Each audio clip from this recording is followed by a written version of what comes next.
महत्वाची घटना आहे की अंतरिक्षात 8 महिने राहणं म्हणजे नॉट गुड. अंतरिक्षात राहणं म्हणजे तिथं तुम्हाला पूर्ण वातावरण सूट व्हावं लागेल. सुनीता आणि ब्रेनला या 3 गोष्टींना माहिती आहे. फक्त आज पूर्ण जग त्यांच्याकडे आश्चर्याने पाहत आहे.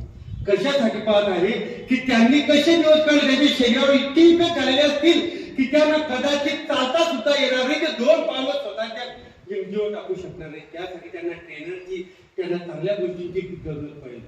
आणि सुनीता विल्यमच्या या किस्स्यात आयुष्यभर एक गोष्ट लक्षात ठेवा की तुम्ही कितीही बुद्धिवान राहा, कितीही प्रगतिवान राहा, कितीही विज्ञान की तुम्हाला साथ राहो, तुमच्याकडे कितीही पैसा राहो, कितीही सामर्थ्य राहो, नियती कधी कधी अशा गोष्टी घडवते ना की तुम्हाला नियती समोर झुकावंच लागतं. आणि हे सुनीता विल्यमचं उदाहरण आहे.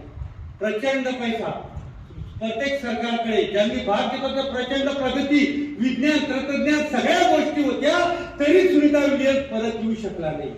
कधी कधी नियतीचा फेरा आपल्यावर असा येतो.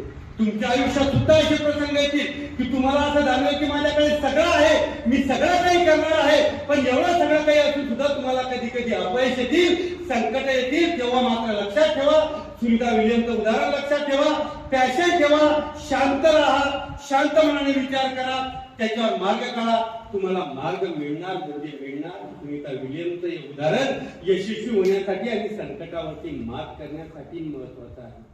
धन्यवाद.